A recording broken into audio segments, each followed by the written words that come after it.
Nakakadaan na ang ilang sasakyan sa lungsod ng Maynila matapos lumubog sa baha ang ilang bahagi ng lungsod dulot ng hanging habagat na pinalakas ng bagyong Karina. Si Luisa Erispe sa sentro ng balita live. Naomi, bilang na lang sa daliri ang mga kalsada dito sa Maynila na hanggang sa ngayon ay may tubig baha dahil nga sa bagyong Karina at pati na rin sa habagat. Pero malungkot pa rin ang ilang mga residente dito sa Maynila dahil bukod sa walang kuryente ay may 3 residente na nasawi dito nga sa lungsod. Kung kahapon, halos lampas tao at nagmistulang swimming pool ang ilang bahagi ng lungsod ng Maynila, ngayong araw, bumaba na ang taas ng level ng tubig sa kalsada at nakakadaan na ang mga sasakyan tulad na lang ng kahabaan ng Quezon Boulevard sa Quiapo, Maynila. Kung kahapon, nilalanguyan pa ng ilang kabataan, ngayon nadadaanan na. Ang natitira na lang na kalsadang may baha ay ang Lagos Nilad, pati na rin ang underpass nito. Pero sa ngayon, patuloy na ang pagsipsip ng tubig dito. Po si Lagos Nilad, tuloy-tuloy po ang paglilinis at pagpump ng tubig na naipon po doon. Dahil naman halos humupa na ang baha, nagsimula na ring maglinis ang ilan sa mga residente. Sa Quiapo, kanya-kanya ng walis at paglilimas sa mga tindahan. Ang problema lang anya, pahirapan pa rin dahil wala pa rin kuryente hanggang sa ngayon. Ayan, basta yung mga papeles namin, yung computer namin, inabot din yung mga iba namin item. Tapos wala kaming kuryente ngayon. Sana magkakuryente na kami dito sa Quiapo. Mahirap eh. Tsaka wala pang buyer ngayon kaya may panahon pa kami maglinis. Dahil naman dito, may ilan nang bumibili ng generator sa halagang 8,000 hanggang 12,000 pesos.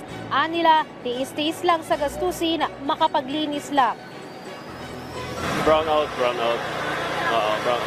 Since yesterday, mga around 3, para sa mga ilaw, ang dilim, sobrang dilim.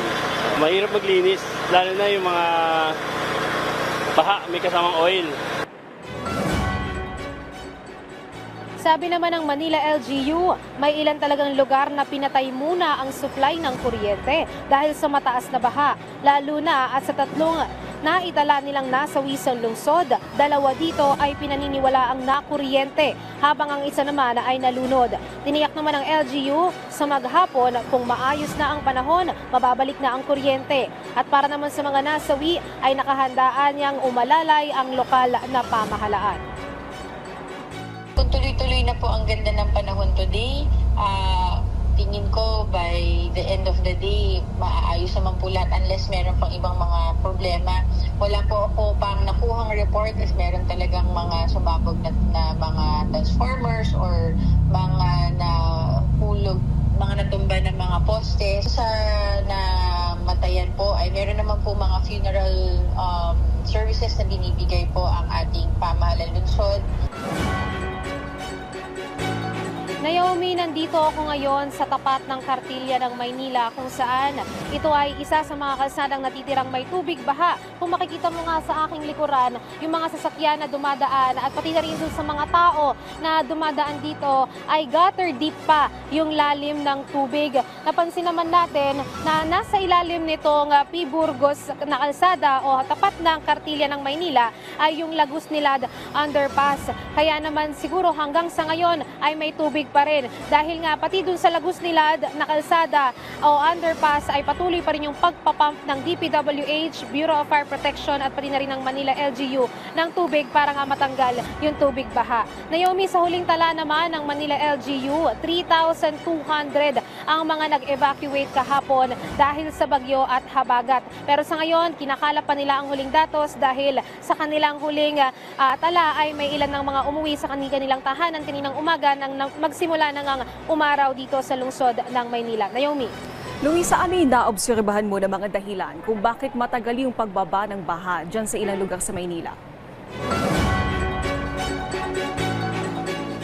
Naomi, nakita kasi natin na bukod nga sa mababa yung kalsada dito sa lugar na ito, ay may bahagyang problema sa drainage dahil nakita natin na parang hindi lumulusot yung tubig sa drainage. Yun din yung isa sa tinanong natin kanina sa Department of Public Works and Highways na taga Manila South.